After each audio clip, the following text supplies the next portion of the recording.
Today in the Smugglers Room, we're suffering from a resin Greeblie infection.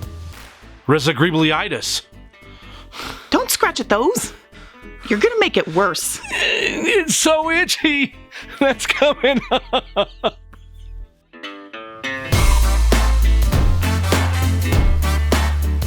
What's up, you awesome geeks? I'm Brian, and welcome to the Smugglers Room. This week, this chubby geek is expanding on your Greeblie knowledge by bringing you great Greeblies and where to find them, part 2. Now, we've discussed these little bits of magic on this show many times, probably more than you've ever wanted me to. But we continue to get questions on where I find mine, how I make them, and more. Plus, I've been wanting to show you a little technique that I find in making so many versatile little parts that you can use on your projects without any crazy techniques or any expensive tools. We're going to do a little kit bashing, we're going to make some molds, and hopefully you'll find some value, and I'll show you what worked and what didn't. Alright, let's get started.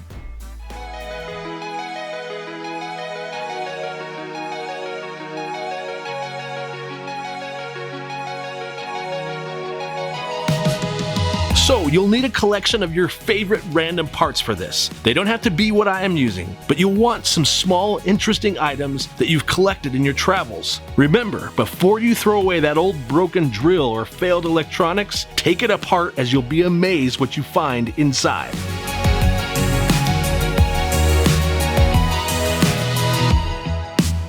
I'm also going to link in the description below several episodes that we have done showing you where we find some of the more interesting parts, as well as when we made Greeblies out of trash. That's right, trash! Speaking of Greeblies, I was asked, and it was mentioned in several comments, that the actual term is Greeble, or Greebles, or even Nurney. And those are all correct. Those are terms that use to describe these undefined little bits and pieces. But Greeblies is also correct, as well as Greeblie. So yeah, you can use any of these terms to describe these awesome bits of sci-fi texture. Now, the purpose of today's build is actually to assemble all these small pieces into a really cool shape. Then we can mold them, and that gives us the ability to make as many duplicates of that piece for our projects as we want or need. I'm going to be using styrene of different thicknesses and some other flat plastic parts that I've collected over the years. You'll want to make these on flat surfaces so that you can do a simple one-part mold later. It'll also allow an easy surface for us to apply these to our future projects. One thing of note, if you want to save money on material, choose low-profile parts. I made the mistake on a couple of these and I used tall pieces. That requires more silicone when the molds are made, and that costs extra money. More on that in a bit.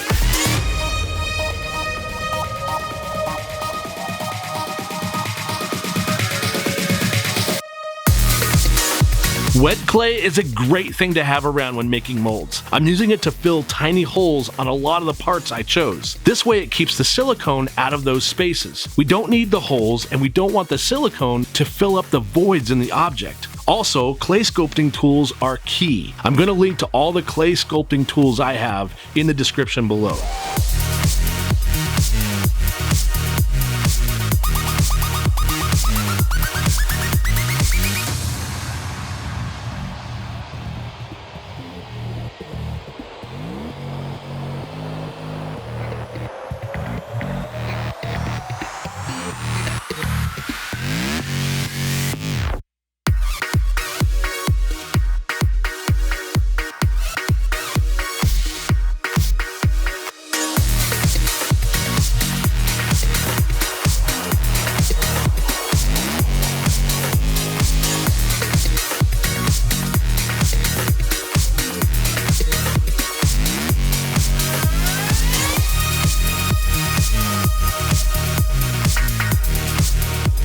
This cool little tool is called a nibbler, and it's one of those strange tools that really only has one purpose: nibbling styrene when making models, and I love it.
Okay, at this point, you should have a nice little collection of Greeblies assembled and ready for molding. Now, as I mentioned, the lower profile you make these, the less silicone you're going to need to complete this mold. For the molding material of choice today, I'm going to be using Smooth-On's Mold Max 30. It's a tin cure silicone.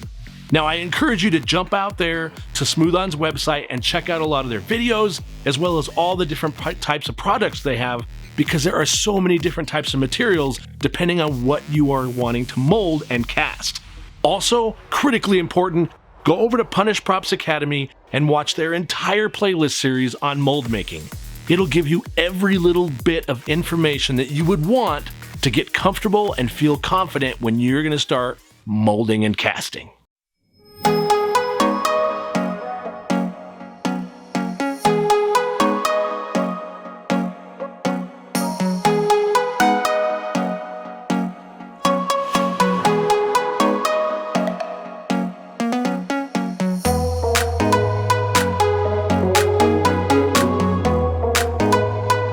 I want to point out that a degassing chamber is seriously a luxury tool, and you don't need this in order to mold. You can use the bombs away method that we used when we made our coasters. A link to that episode will be in the notes below. And thanks, Jay, for the awesome Jawa juice sticker.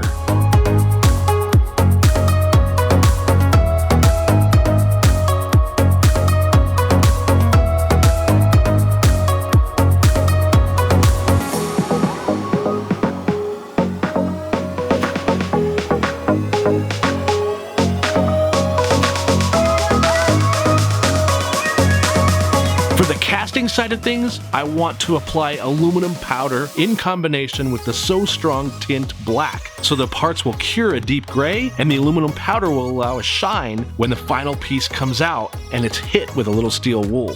My wife bought me a set of makeup brushes in all different sizes for Christmas, and it makes application of the powders a breeze. Geeks, make sure you mask up on this part. The aluminum powder is not something you want in your lungs. Okay, and finally, the resin is a urethane plastic. This is Smoothcast 300. I'm gonna list this and some other options for you in the description, especially the small trial kits from Smooth-On. Those are great because they are much more affordable, and if you make your Greeblies low profile, you won't need nearly as much as I used here.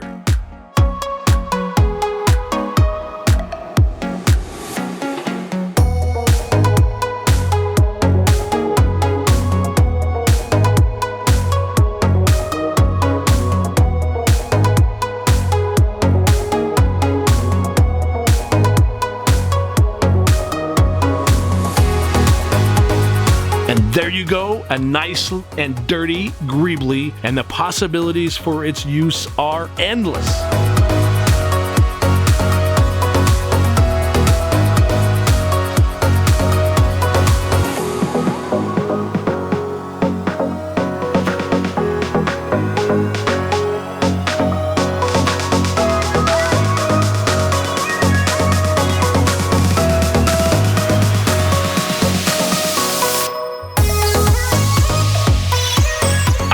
Hope this helps all of you Greeblie lovers out there.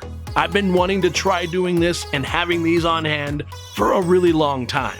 And with the room build coming up, I can see so many purposes that these are going to get used for. The one aspect that I will say I'm not happy with is on some of these, I used a lot of silicone, and it really was because I chose some taller pieces instead of keeping it all low profile. Other than that, I hope this helps and gets you excited for your next project. Go out there and make a bunch of Greeblies. And when your neighbor sticks his head into your shop and says, "What you doing, dude?" you can say, "I'm building Greeblies because I like building something out of nothing."